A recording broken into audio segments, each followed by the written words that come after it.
Welcome to the RVA Returners Podcast, your number one source for all things Final Fantasy TCG, sponsored by Ultimate Guard. Because I honestly thought about, like, having, since, Adam's gone, like, starting every episode with, like, a pulp noir intro, which I think if you could put music to it, you should. Like, like the sad saxophone playing down the street. Lane took a hiatus. I didn't know what I was going to do. Opus IX was right around the corner, and the case of Donnaluma has gone cold. I just needed one more hard-boiled detective on my side. The man who got me out of one pickle or two my day. I had to go see the man. I had to go see Don Schreiber. And we could just go from there. I'll absolutely put that with the music and everything, right? Yeah, we definitely need that. We need that. But you know what else we need, guys? We need to be back here for the next episode of the RVA Returners Podcast. Guys, I'm your host, Chris Adams. With me, I'm kind of thrown for a loop. This will be the first time that I can't say with me, as always, Adam Lane. Now, obviously, he will be back, but we've got two excellent co-hosts with us here today. We've got Mr. John Schreiner, and we've got Mr. Curtis Kang. Guys, say hi there. Hi. Hello. Yeah, so we've got a lot to talk about. We've got Opus IX pre-release this weekend. Everybody's kind of gotten to go to a couple. Everybody's opened some packs. They've kind of got a feel of, what we think the sealed environment's going to be like. We got LQs coming up. We got events right around the corner. But we're also going to wave bye to today, guys. We're going to just kind of wave bye to Opus VIII. We're driving off on two wheels. We've got Cult of Personality blaring on the radio. And we're just peeling off on two wheels saying bye to Opus VIII. But farewell. Indeed. I mean, I don't know if I'm sad to see it go, but I kind of am. Because I guess I really didn't play too terribly much during Opus VIII. But, I mean, I don't know. It seemed like it got kind of stale coming down the home stretch. What did you guys think? I honestly wasn't as bummed out as you and Adam were. I was actually pretty fun with the whole format. Mm-hmm. Yeah, I think that things were like kind of evolving over time, and while there were definitely some cards that stuck around for the whole format that then are still not gone that we will talk about. I think that we did see a lot of changes, even at the Virginia Crystal Cup. I mean, let's look at those finals. I don't think that's what people would have thought. At least those versions of those decks coming in for that week. So I think that things are fresh as long as people are determined to keep them fresh. And there was definitely a little bit of a time in the middle of the Opus era where it seems like hope was lost, but people definitely started experimenting a little more and kind of opening it back up. Indeed, and we'll dive more into that. We'll definitely kind of talk about a lot of what happened from start to finish in Opus VIII. But John, Curtis, where we like to go. I mean, I know you're not here every week, but it's like clockwork. There's a place we like to go. It's a very informative place. It's a place where you can get all the goings-ons in the Final Fantasy TCG community. Do you have any clue where that might be? Is it the news?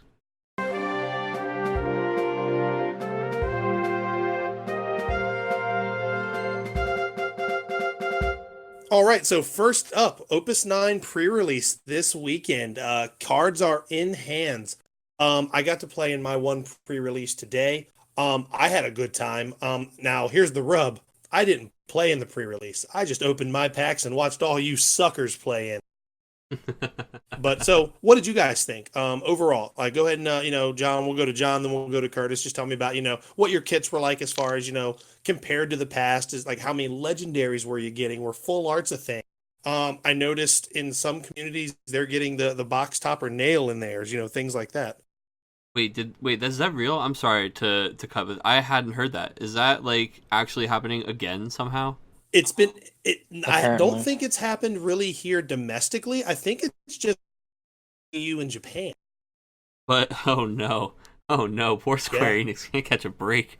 We've issued 2 free box toppers in a row. I didn't hear anything about that. Obviously, we didn't get any box toppers. It seemed like we had very different experiences. I did 2 pre-releases.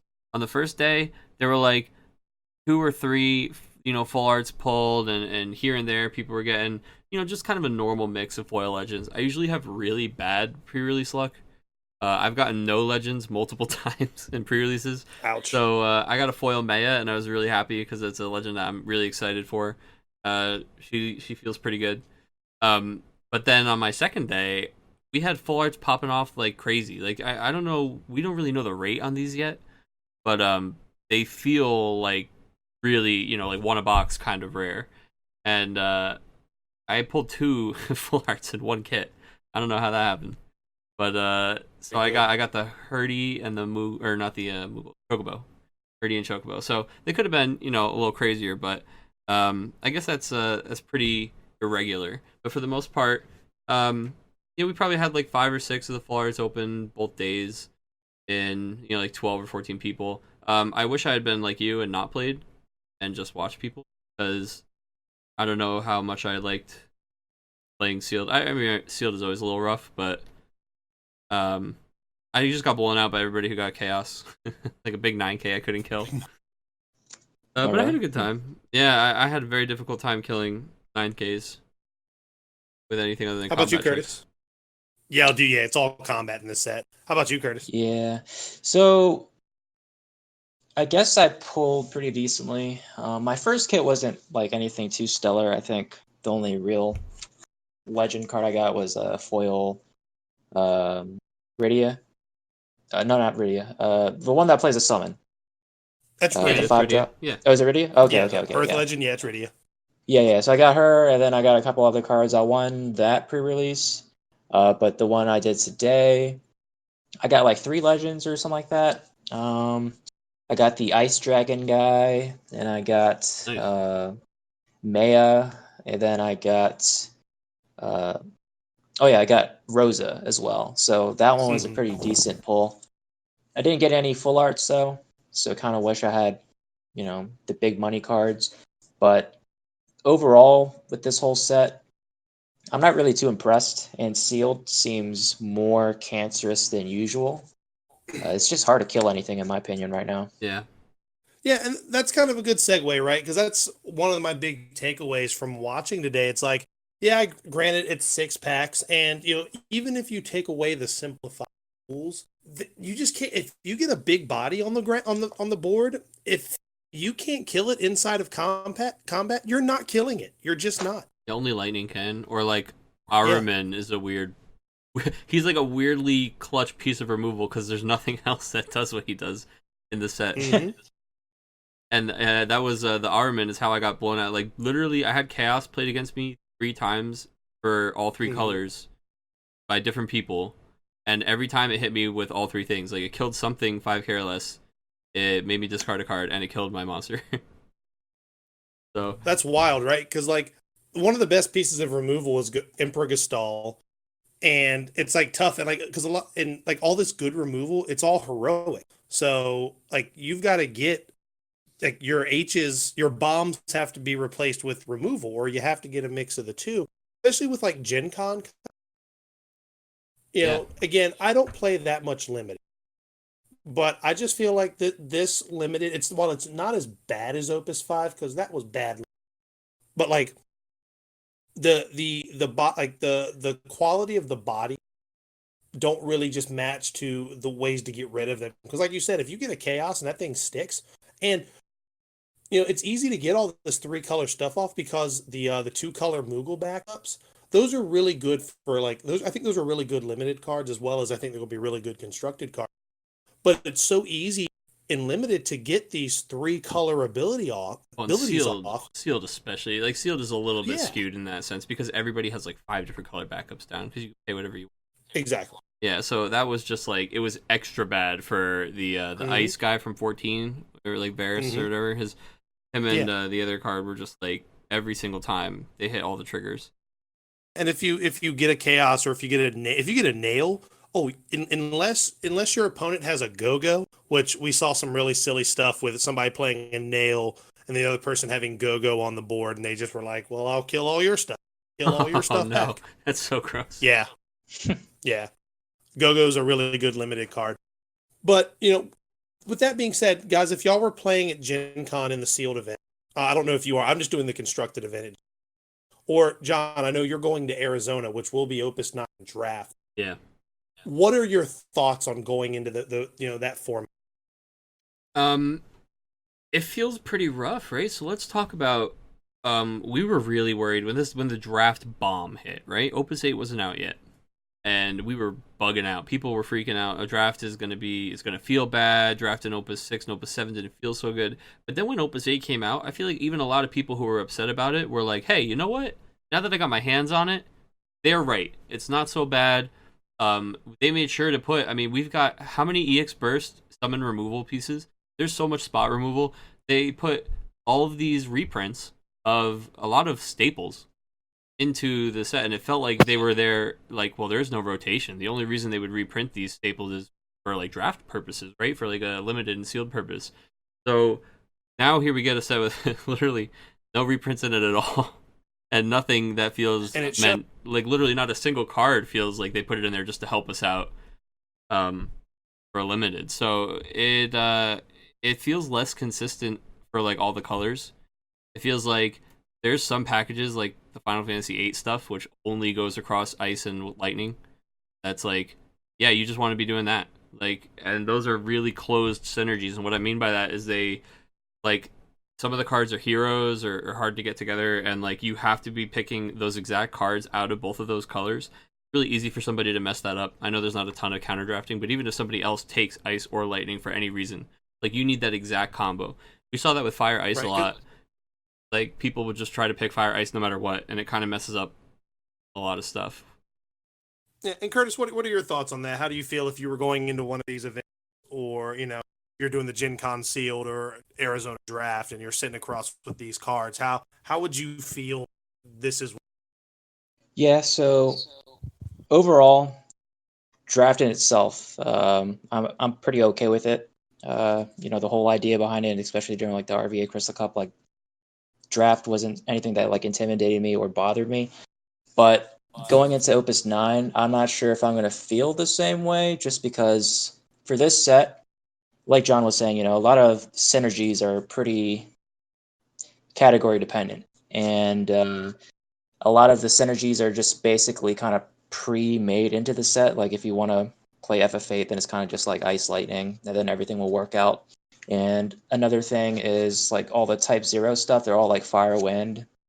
So there's like removal technically for a lot of different options, but it's only possible if you're playing, either one of those categories, or like you kind of build more of a tribal deck, which is probably going to be much harder to do in draft. So I'm not really sure going into like Gen Con whether or not like I actually want to be playing in a sealed event, to be honest. Just because of that, like it just feels like a lot of the deck synergies are already like pre-mapped. No, that makes perfect. And then I'm thinking about it and like limited, and I'm thinking about, okay, so if you have somebody's taking Firewind Cadets, because like you said, these are actually, it's not like some other sets where there's a couple pieces of different colors. Like these are actually dual element only synergies. We have Headhunters, which is Fire Earth. We have Final Fantasy 14 like Generals, which is Lightning Fire. There's Firewind Cadets, and then Lightning Ice 8, right? And you imagine if everybody's drafting those exact colors because they don't have these like summons that they fight over, that they kind of get their pieces and these tribal things will exist. But what's weird is think about like everybody was pulling all of the summons, like the EX bursts, like the Garudas and the Shivas and the Ramus and the things that just were better if you had colors. Like these were excellent draft summons. And every summon in this set is like a combat trick or a cantrip, and it feels really, really strange in draft. Like a lot of the summons are kind of dead. The only consistent, legit piece of you can't get around it removal is on like the two backups, like Seek and Emperor Gestalt. And I mean, so there's the Bahamut Zero, but it's a hero. Mm-hmm. But there is a summon that Lightning gets. Yeah, so it's like Lightning, and Dark have break. Yep, and Zalera. Zalera's a heroic as well. Oh, that's true. Zalera is also a heroic though. Yeah, I mean, I only saw like one Zalera all day today. I haven't pulled any in all the pre-release kits I bought, which were 3. Yeah, I don't have any in 3 kits, but I mean, I saw one. Like, I only saw one person with one. So that's the trouble with these like hero slot summons. Is like it ends up being really weird. in limited. We'll have to see. I honestly haven't drafted it yet. I'm curious to hear from people who are drafting it. I'll get a chance to draft it this weekend, but maybe my opinion will change. I mean, of course, we're wrong about a lot of things, right about a lot of things at the beginning of a new set. But the thing that stands out to me is that Opus 8, right away, I was like, hey, this does feel good. They were right. We should give this a chance. And my first impression here is the opposite. Yeah. Yeah, I agree with that 100%. And that's kind of how I feel about it. But, the set releases this weekend coming up, correct? Yeah. Yeah. So sets up this weekend. I'm probably going to buy just one box, and I may look to draft it with everybody, but obviously keep the cards from the box just so I can see what it feels like. But speaking of this weekend, the set will be out, and Dottaluma will be banned. But for anybody going to any LQs or any official events this weekend, you're kind of in this really weird limbo where Opus 9 isn't legal yet, but Dottaluma's out of here. Yeah. So it feels bad, right? Set. And it sucks because there's 2 LQs this weekend in like 2 really great stores. There's one at up in Northern Virginia at Muhammad's store at Island Game, and then there's one at Hunter Nance's store down in Raleigh at Game Theory. And it sucks because I have zero desire to play in any of them. Just because, I don't want to play Opus 8. Opus 9's out. And it's kind of a weird thing. I would much rather there be an event. If you're going to do an event on release weekend, make the set legal. Let the Wild West have. Other card games do it. And I don't want to ever beat the dead horse, the Magic, this game comparison. But more times than not, there's a Star City Open on the weekend of a new set release. Because it lets people, because you see the set 2 weeks in advance. Yes, I get it. It could be hard to get the cards for that weekend. But then that gives you the option to play something stable and that you all know. But what if you want to bring a deck with 3 Ultros in it, or you have the cards, you got the stuff on Friday night, you open your box, you built decks, you tested, boom, you go in Saturday, you're ready to roll. That's what I would have. But what do you guys think about that, having this lull in between? Does Magic, can you buy a box at pre-release time or no? You have to wait? Because I know it at depends. the store a lot I of see them times they come do in. release stuff on the pre-release. Yeah, so I was just gonna say at our stores, I see whenever Magic comes in, it's like they have tons and tons of boxes already on pre-release day. But for Final Fantasy, our boxes aren't there yet. So yeah, if it was legal this weekend, I would literally not. It would not be possible for me to have any Opus 9 cards besides me just pulling as many pre-release kits as I can. And we know some places didn't get pre-releases. Some people aren't fortunate to be able to buy multiple, like we are. So, not just there's not available, or there's too many people going to their pre-release. So I think it's weird to give these guys their own meta. Dataluma should just be everything should just happen at the same time, or there just shouldn't be LQs scheduled for this weekend. But I know scheduling for LQs is kind of tough. Yeah. But yeah, they're playing in the shadow meta. It's kind of weird. But I'm curious how the players playing in it feel. I wonder if there are people who are happy to get to try something without Dataluma before it's gone, or if everybody's just frustrated about it. Well, I'm going to be one Curtis, of those people playing this week. Yeah, so I'm going to be going to both this weekend, and I personally don't care that Dataluma is being banned. The way I see it is I've never really gotten super tired of Opus 8, and, I've been playing a lot of Opus 8, so I'm pretty used to, all the decks in the format right now. And this is something I already knew was coming up, so I was already kind of prepared about this whole anti-Dataluma thing, because, obviously, I was actually prepared for it for the RVA Crystal Cup. If they banned Dataluma by that time of the event, I was going to be perfectly fine with it, because, I would have made my peace with it.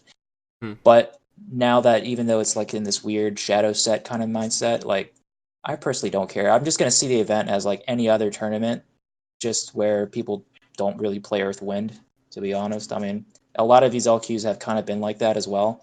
A lot of the places that I've been playing, some of them just don't play Earth Wind for some reason, and they're just playing other decks. So I just see it as any one of those events. Yeah, I mean, there's only a few players around here who play it, so it'll really just feel like you played an event and dodged it, right? Yeah. Pretty much.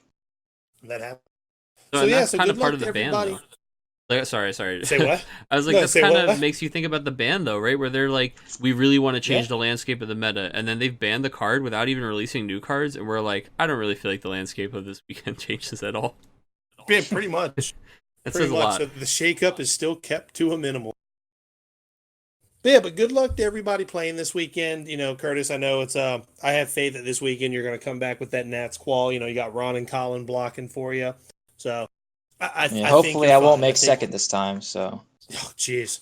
I'm spirit bombing that from Yeah. wherever I'll be at for that because I want to make sure I want you to win and we definitely want you there on the national stage.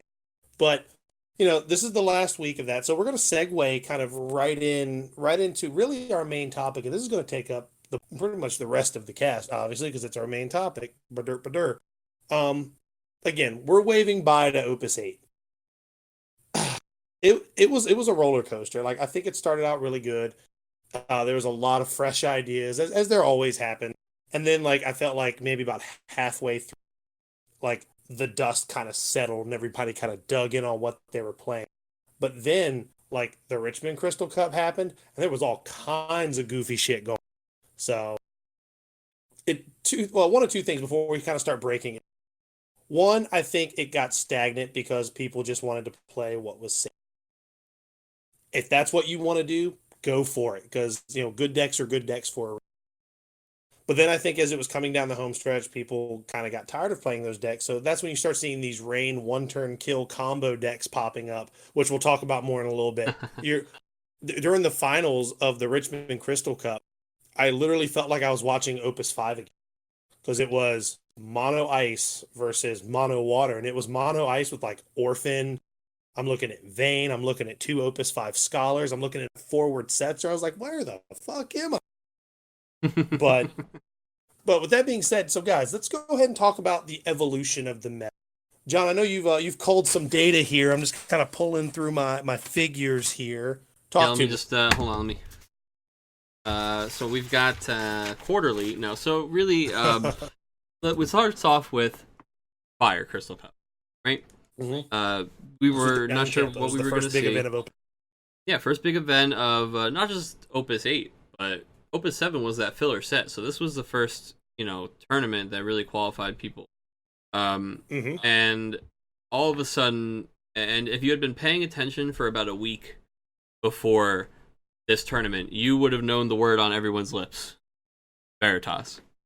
This card was not really, it was kind of under the radar. I think both of us were wrong about it coming in. I don't know, I was right? Dead ass wrong. Yeah. It was just, I think at one point, somebody made a joke to me about, like, I want them to play this so I can just use, like, more backup spots or something. Mm-hmm. Like, oh yeah, I'll just break my backups. It'll be fine. No, it turns out Veritas and Mono Water, Fanford Shell, was super impressive, and it ran Train. The Fire Crystal Cup. We know Colin took that kind of commandingly, and then all of a sudden, 3 Veritas was the new normal. Yep. Every it was deck, almost... Yeah. Like, unquestionably. No, it was almost overnight at that event. Actually, it was overnight where the price of that card just quadrupled. Like, literally overnight. Yeah. It became, like, the single thing you wanted to open the most in a pack. I remember I had 3 Veritas because I bought a set at the beginning, and then I opened a pack and got one, and somebody asked me to trade, and I traded 2 away, and I said, I will never need 3 of this card. And then in like 3 weeks, I was like, oh shit, I need a 3rd Veritas. But, I mean, and then I think we were talking about how after a little bit of time, you didn't really need 3 Veritas anymore, right? Like, I don't even know that those mono water decks are all running 3. I think that people have kind of come down to 2. But that set this kind of effect for the whole rest of the meta. I mean, and it changed, like, which cards became more relevant and everything. And there's no surprise that when we look at the major tournaments for Opus 8, the top tournament card, 50% of decks, Veritas of the Dark. So, out of top tournament cards, 150 Veritas. 48%. That's huge. Yeah. We're looking at Shantoto is next at 33%. Diabolos, 30%. Zidane, 30%. So it's pretty much these. Like, Shantoto is always up there because it also enables, like, multicolor decks. So it's kind of always like the great unifier across a lot of different archetypes. But let's look at the top 3 outside of Shantotto. It's Veritas, Diabolos, Zidane. That became Opus VIII meta. Yeah, they actually did. I'm glad you said it that way because early on, because coming down the end of Opus VII, when you started seeing Wind Water and Mono Wind like really come into their own with the addition of the Crystal Chronicles and Yuri Chelinka all handling malaria. Zidane all of a sudden became this turn to time walk machine, and then Mion started showing up in the mix. So this card would just literally walk turn. And that started happening near the end of Opus 7, but like it started in Opus 8 and it never stopped. Like Curtis will tell you, coming down the home stretch, he was what was the name of your deck, Curtis? The Power of Zidane with ice. Yeah, on the Zidane on the rocks, just still just absolutely just super oppressive. And of course, Diabolos has been doing Diabolos things since Open. And so, I think it's interesting that you mentioned Neon, right? So here's a card where, and I think actually Europe gets pretty much all the credit for this, but still, here's a card where this card was, nobody touched it. It was like dead. People kind of laughed at playing this card. Some people played it here and there. It definitely wasn't popular. On this list, this is the 3rd most popular backup, not including Shantotto as a backup. And the first 2 are Yuna and Braun. Wow. Yeah. So I mean, that's huge. Yeah, remember big. Back like at Nationals, a lot of people were asking the question which Zidane is better, 4 CP or 3 CP, and for a while like a lot of people teeter between the two, but like now I think everyone can say hands down that 3-drop Zidane is the best. And somewhere along Opus 8, like 3 CP Zidane just took every spot in every single wind deck, water deck, and it definitely wasn't just because of Mion though. I think. Oh because, no, like you know John what it was said, because of? Veritas. Yeah, Veritas, and then also I think also because of all the Phoenix that all the Wind Earth players started to play as well. I think that it's huge because it's like, okay, well, Water doesn't care, right? Because Water breaks their Vikings. Every other deck needs something that they can stack to Veritas. And what are 2 things that every Wind player would happily stack to the Veritas? Mion and Zidane. So I can play more Mions and more Zidanes. And it became not only, like, Zidane is a very proactive play, and it's super good if the more you play, the better your Zidanes get, right? It's just like the skill ceiling on Zidane is so high. And of course, that's always a card that, like, I think that's one of the cards where once a lot of people are playing it, it kind of is very appealing. Like, you understand why it's so good, and it even makes people who don't think it's that good or maybe didn't agree it was that good still play it, and then by playing it, you will understand because the more you play it, the better you get with it, and the skill cap on the card is so high.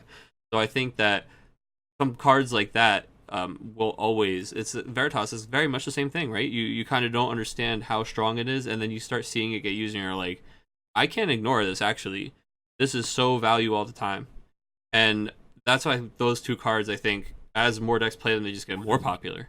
They just get bigger and bigger and bigger until they're these monsters. People all of a sudden the Dane ban, we haven't heard that once before this. That card's been out for a long time. And Dadaluma ban has been the cry of everybody for sets and sets and sets, and this is brand new. That's how impressive he's been this meta. Exactly. And and the Veritas was not the only like power card as far, or like Mono Water Veritas wasn't the only like powerhouse deck that really just started to rear its ugly head. This set gave rise to Earth Ice once again.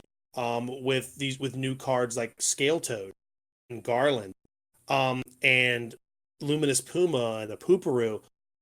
You started seeing this Ice Earth deck that was running like some lists ran 0 summons, some ran 2 or 3.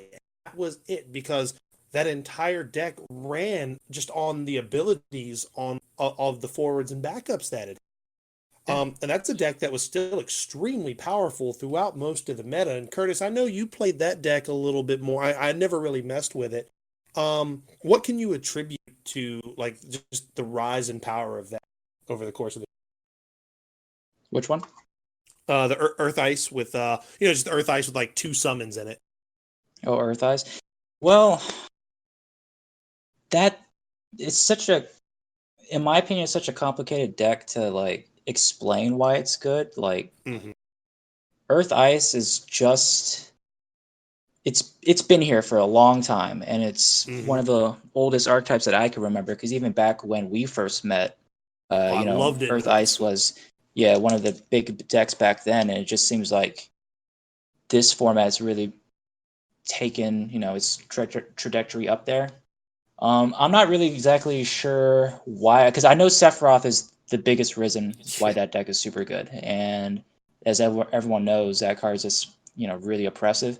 But I just think that Earth Ice has found a interesting formula of card economy, where it's just like Mm-hmm. you have 1 to 2 cards in your hand all the time, and then they have a full grip all the time, and then they Mm-hmm. usually have backups up to 5 almost every game.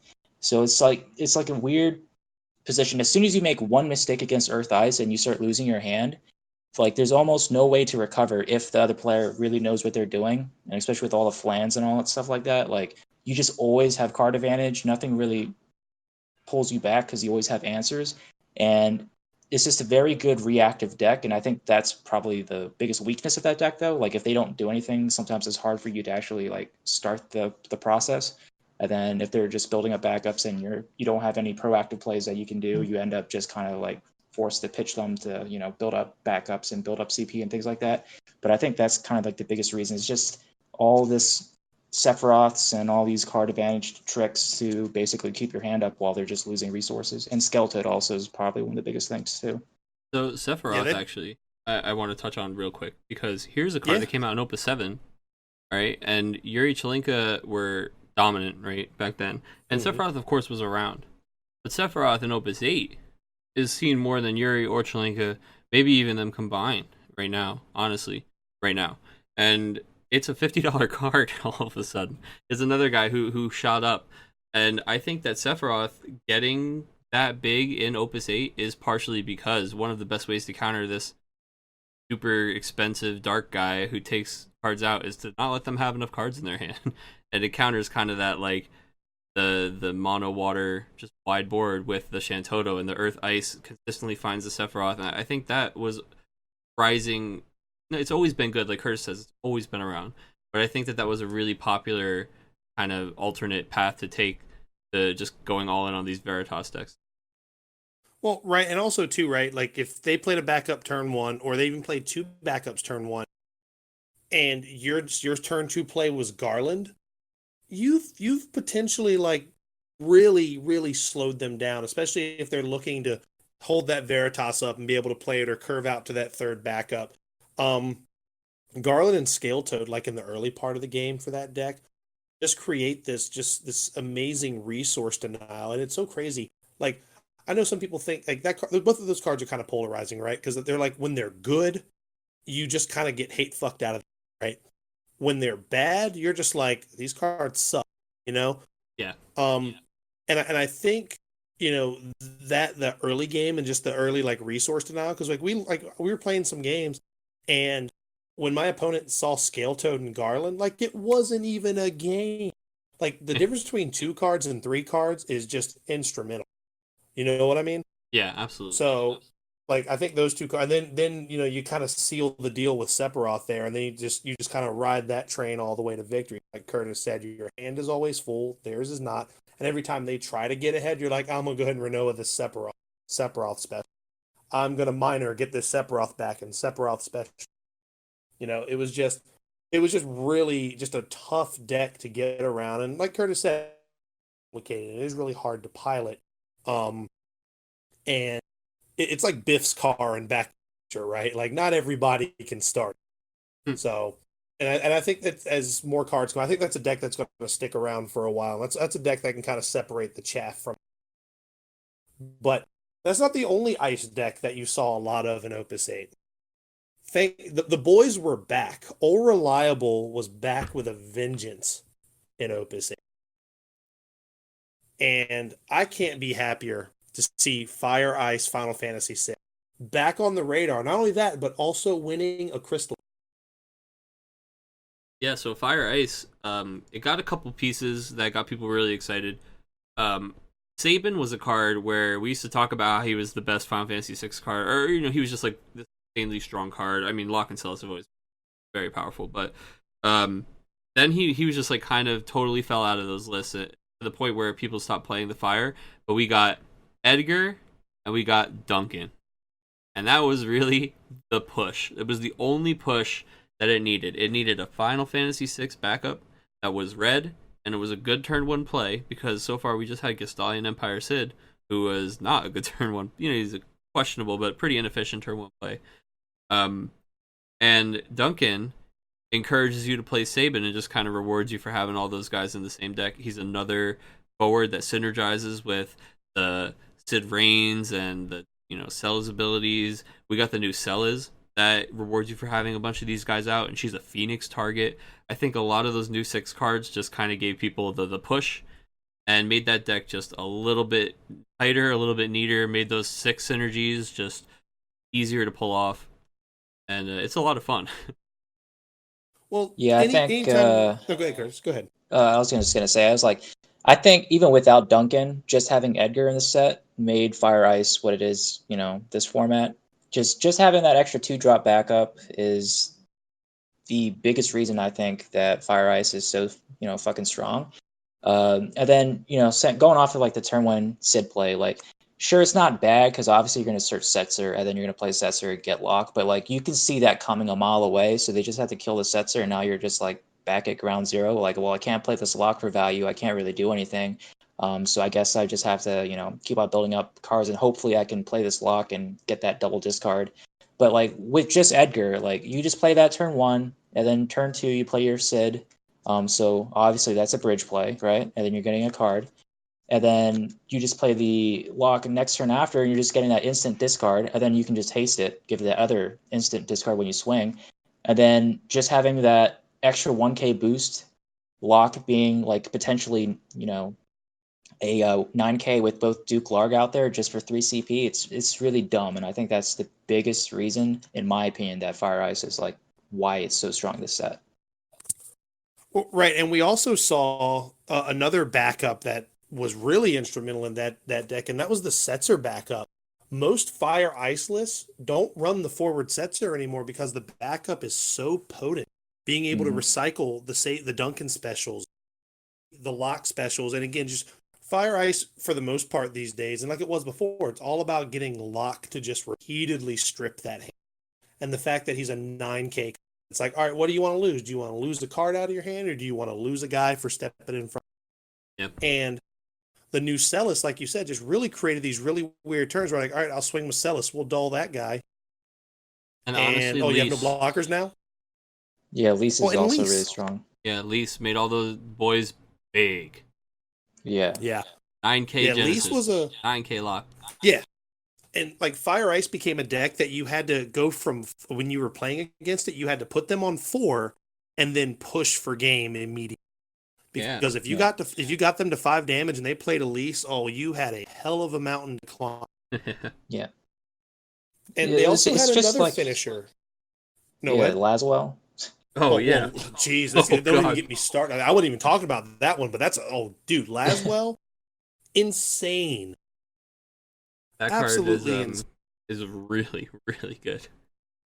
So you mean to tell me that I get a Genesis effect every turn when I turn that guy sideways? And he's 8k? Every time? Well, don't mind and he's a 9k?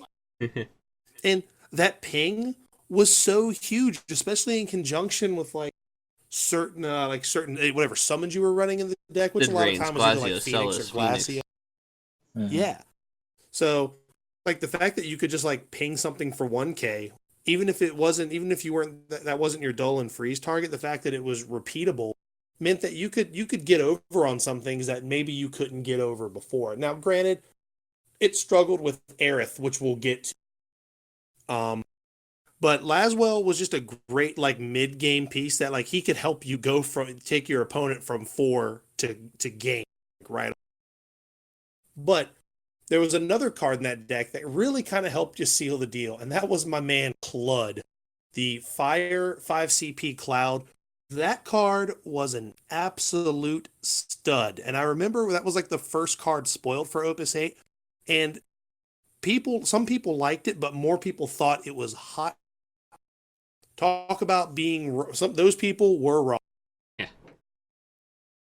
So, like, Cloud's just a card that very much like Cecil, right? In the sense that it's the lower, the further you are, and I don't say farther behind, because you could be at 6 damage and feel like you're in complete control of the game.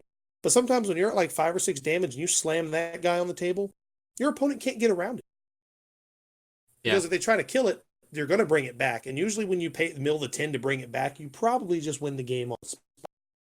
Yeah, and once you're at like 5 or 6 damage, this guy is crazy to play. Yeah, because imagine you play that guy, and then you have Lease on the table. You've got a 5 CP 11K that can just bring himself back and then just nuke something. Nuke an 8K. Yeah. Pop. But also, too, you know, not to be outdone, there was another deck that really got better, that didn't need stuff, but it got better. Let's talk about Mono Wind. Mono Wind, and we can talk about wind variants. We can kind of lump Wind Water into this as well. So, John, on your stats, what wind cards outside of Diabolos and Zidane? So the top wind cards are, of course, you know, Yuri Chelinka and Alan Bard, Solaria Vada, right? This is the same stuff from Opus 7. But the next 2 cards were a huge deal. Norstalin and Fina. So Fina was the bell, kind of just the bell of the ball for Wind Opus 8. Fina was definitely the straw that stirred the drink in a lot of these decks, because you created, like, you gave decks a board wipe that did. Being able to play this thing, you know, with the kicker no less, so you could play this thing essentially for free, hit their board for 5, then activate everything, then you play Chelinka and do 2K to every, or you played Fina Valfor, easy. Valafor, yeah, or something. Depending on the list, you would play Valafor, or you would do something that could just literally kill the rest of their board, no problem. Multiple bodies on the board, and then you just for good measure, you play Zidane and strip the card out of their hand that they were going to play to try to. Yeah, and I mean, even for Wind Water in general, Fina, just what these decks needed, right? Another efficient way to activate all of their characters on a huge body. Like, all right, Riku Mill, you know, like these things didn't need another activation. Anaheim Yuri ability. I mean, we've seen Fina she synergizes in every way with that deck. And then Norstalin, of course, searches for the backups you're already playing. He searches for Alaria and Anaheim and Waltril, which came out in the set, which gives Wind some filtering. And it's just like, man, that guy, in general, the FFCC package is just such a really neat, efficient package. It stretches all the way across the relevant forwards, relevant strong backups, and it complements everything that the Wind and Wind Water decks were already doing. So it's no surprise that this deck was a big deal, and honestly probably won't change much in Opus 9. No. And also, too, Curtis, and I know you can talk about this a little bit, Norstalin didn't just get you win cards either. Yep. Like, yeah, he could get you in ice. Yeah, it gets you into ice, and if you want to be spicy, you could also play like FFCC Wind Earth, because it can get you Lael as well.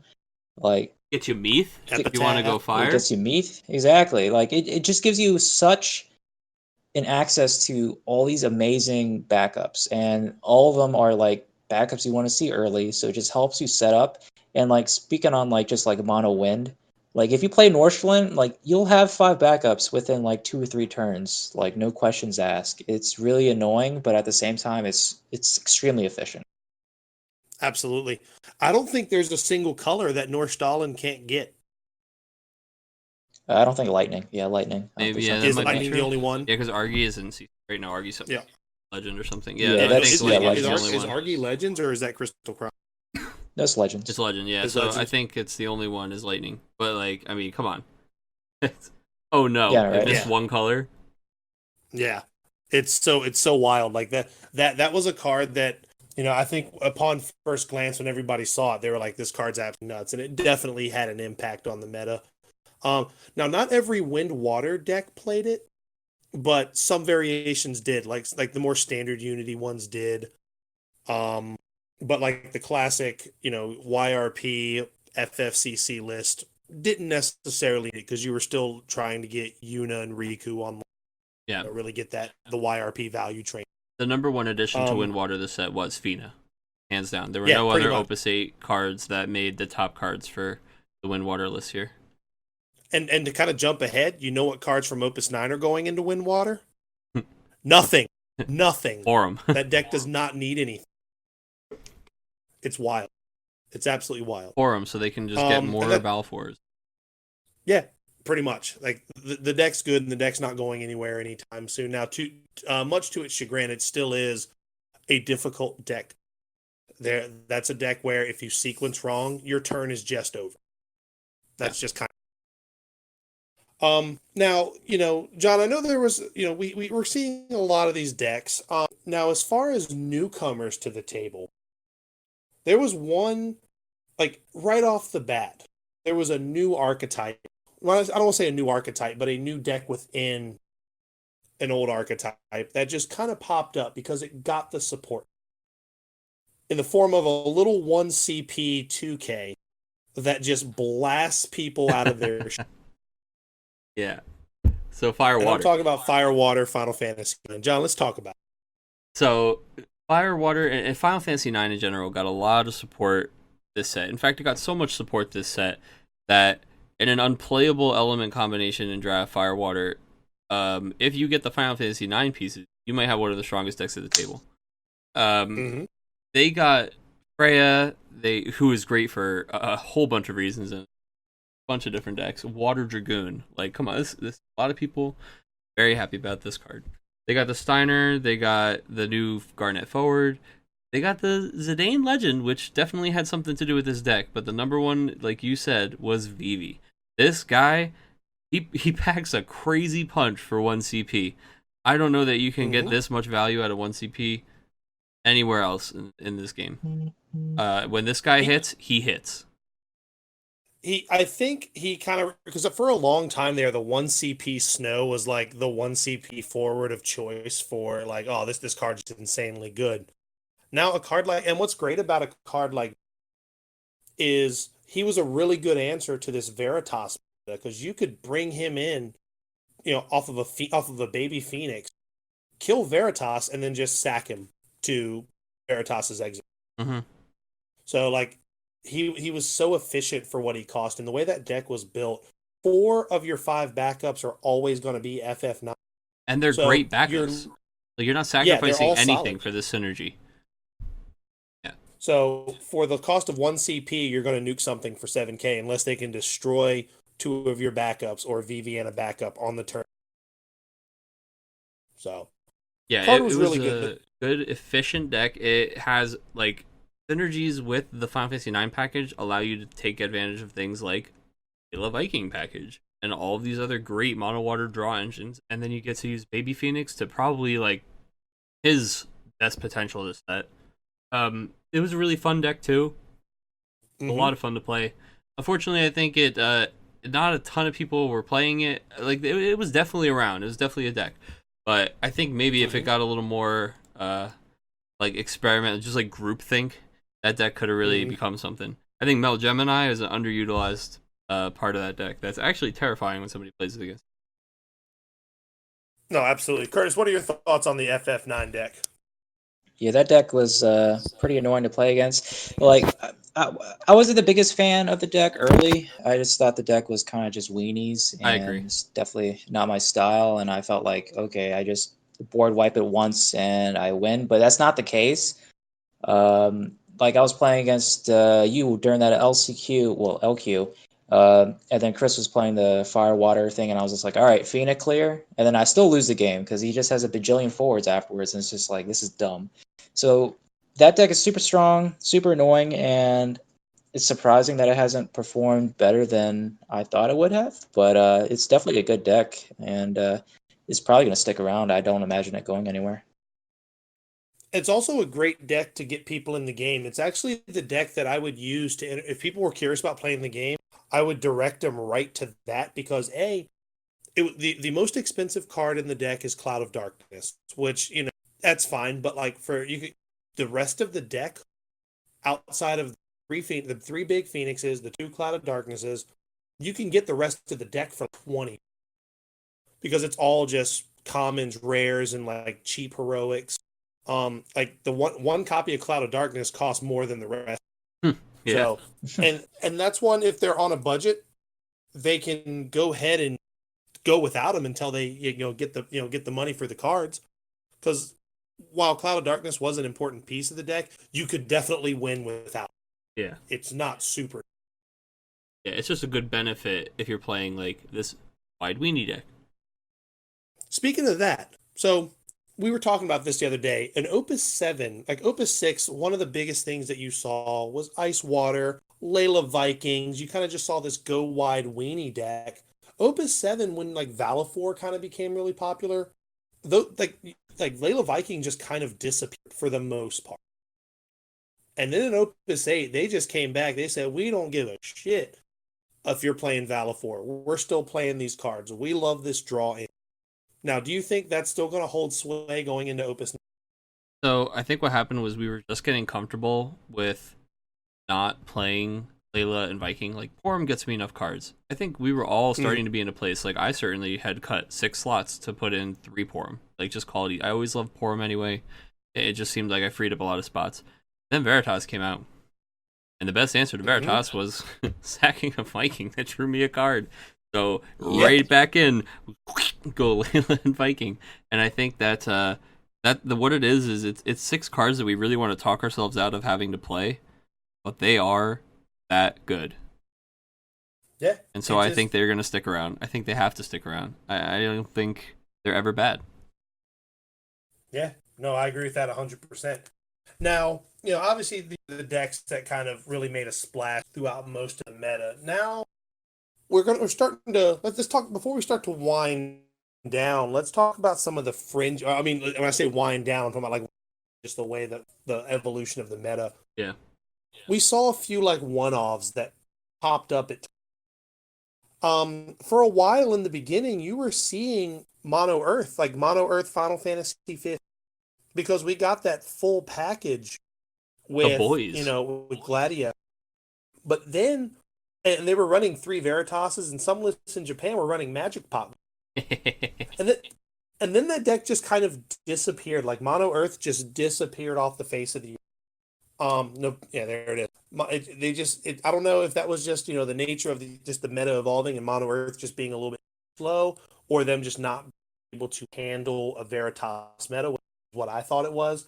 That typically Mono Earth, you play like a forward, you kind of do like the play a backup, play a forward, play a backup, play a forward, and you just couldn't do that because of a card like Veritas. And outside of Yang speaking of, brought this up. Remember the big doofy Earth deck that was just like all forwards with Vanille Yang Ursula?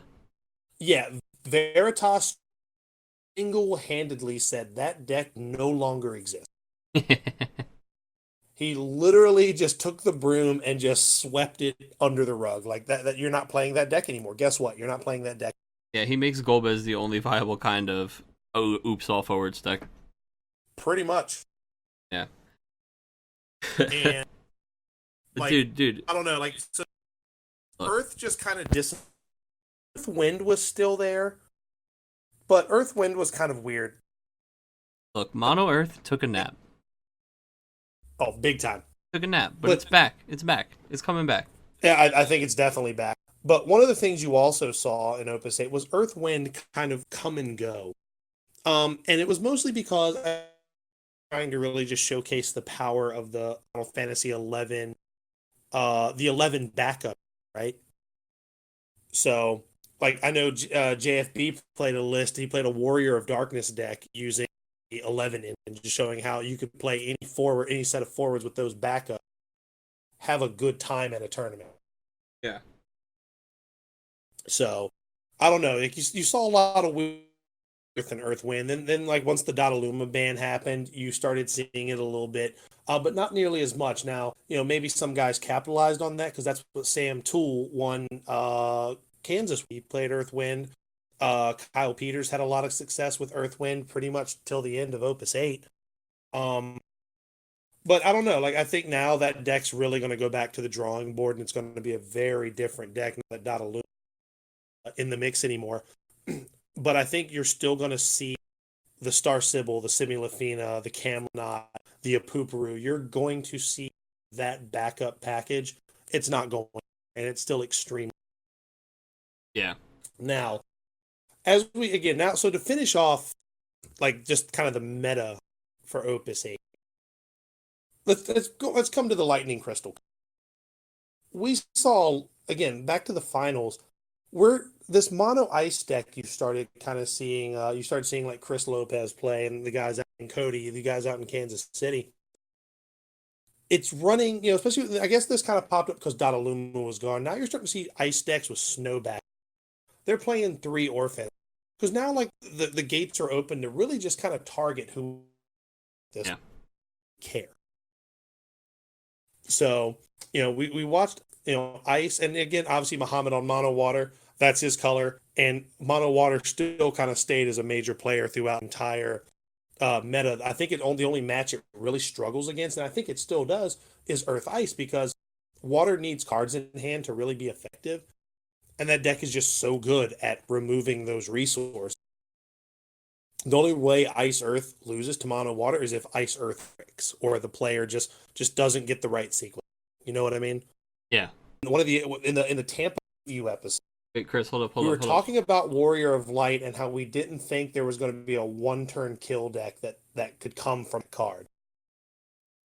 And we said it would take time, and boy did it. It took time. It took the last real big event of Opus 8 to see this Warrior of Light spit 7 to 8 forwards out, play Rain, special it, and it's consistent. That's the weird thing. It's a combo deck, so it loses to what most combo decks lose to, and that's any sort of early disruption. So it's a real spiky. But the guy playing it, Paul Pham, actually bubbled both days, so he didn't have a bad day. And you can go back and watch his match against Amanda on stream. If he sees a second copy of Rain, he just wins on the spot.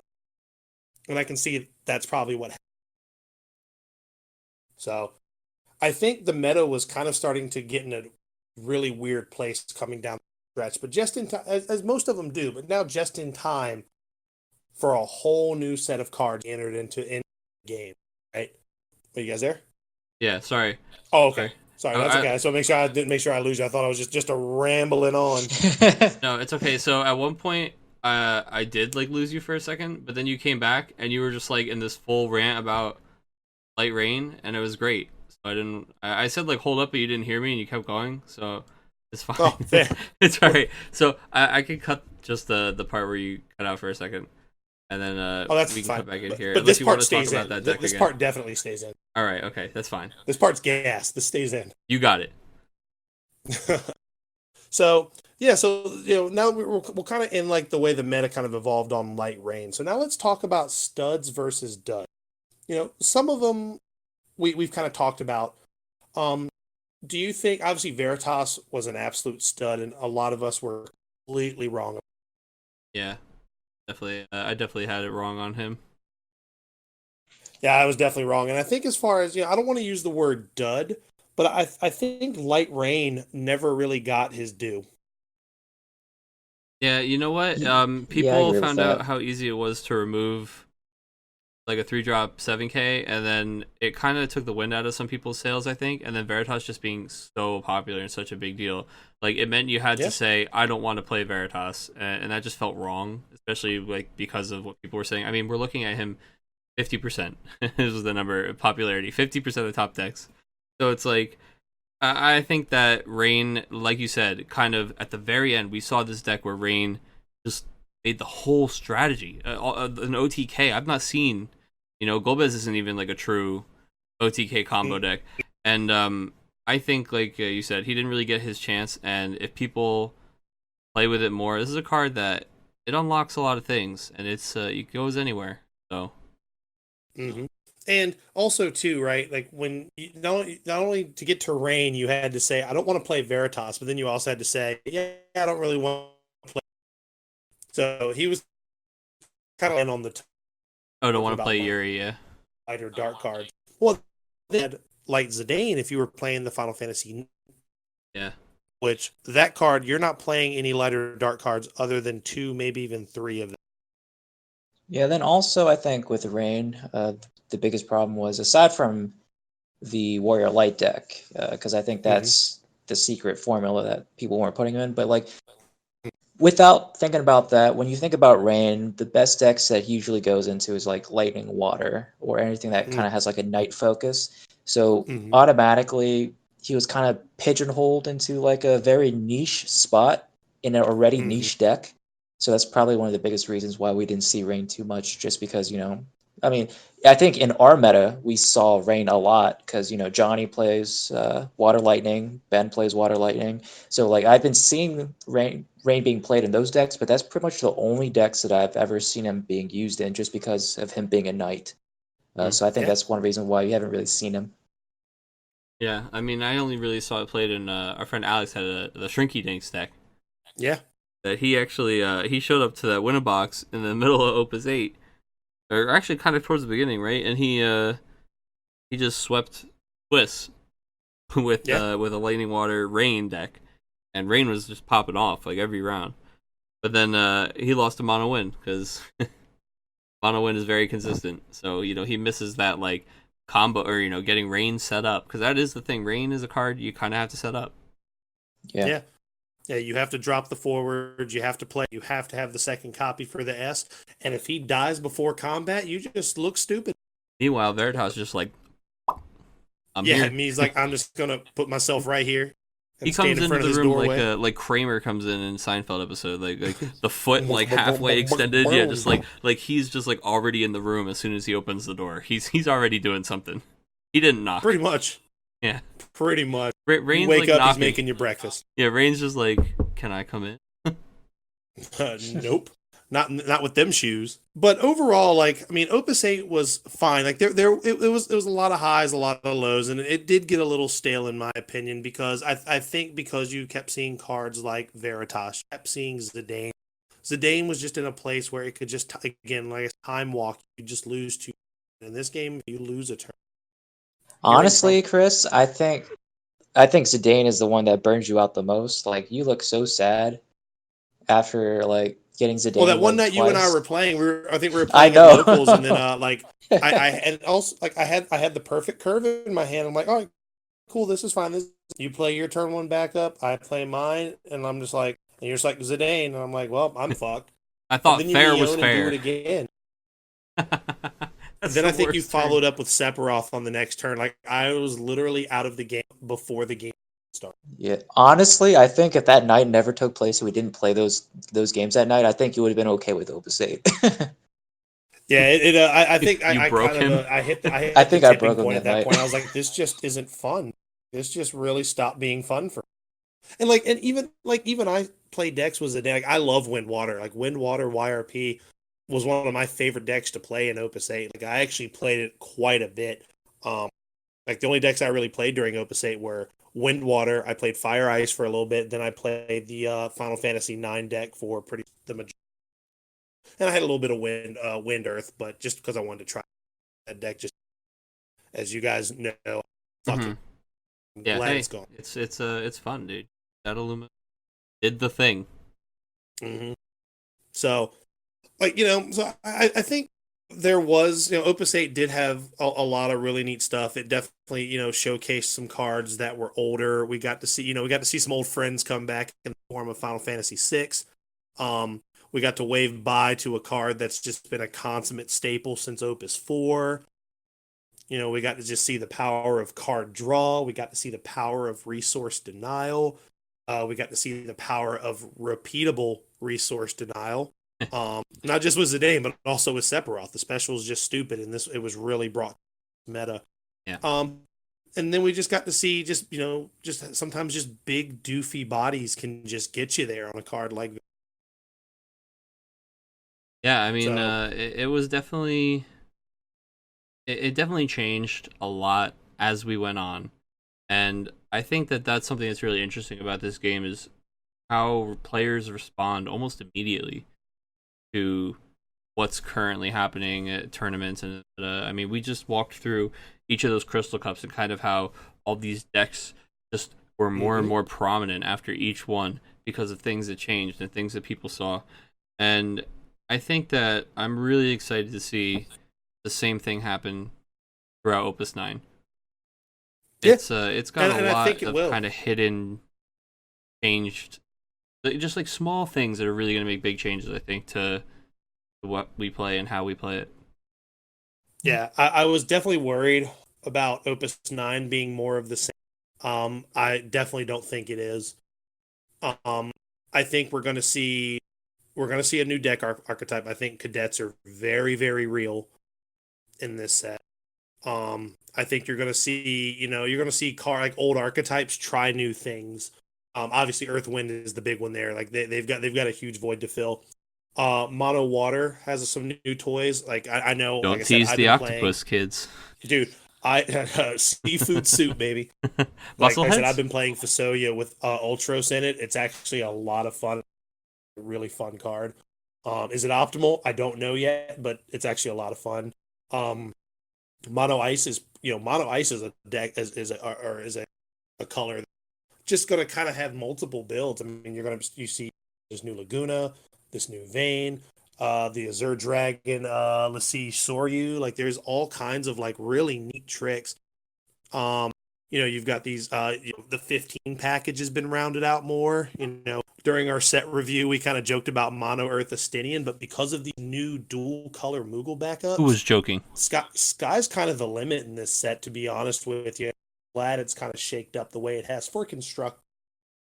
Will limited be, what we think it's going to be? Time will tell.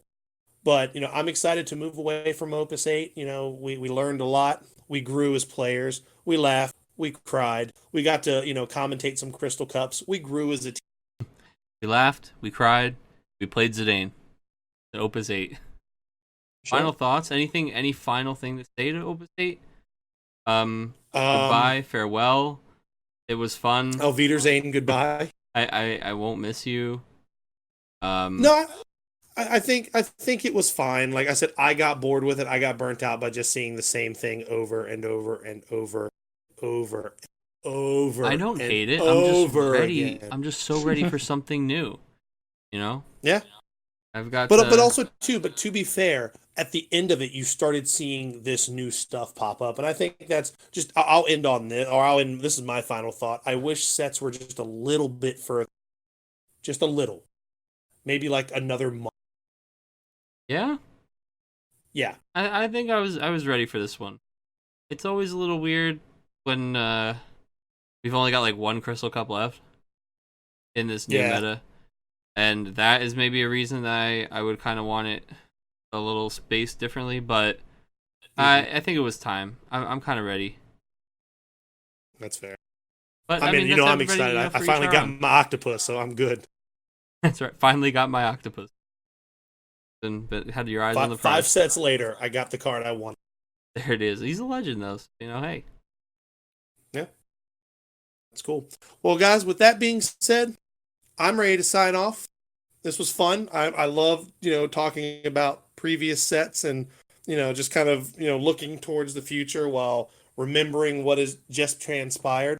Next week we'll kind of talk about Opus 9 predictions. We'll talk about, what decks we think are going to be, legit, what new strategies are going to pop up. But with that being said, I'm done. It's time to eat. Get my bib. Delicious morsels. Oh, get my bib. Gonna have some octopus. Can't wait. Till next time, guys. See ya. Hey everybody, thanks for listening once again to the RVA Returners podcast. If you like this content and you want to hear more, check us out on YouTube at RVA Returners, and make sure you follow us on SoundCloud and check us out on Google Play and iTunes.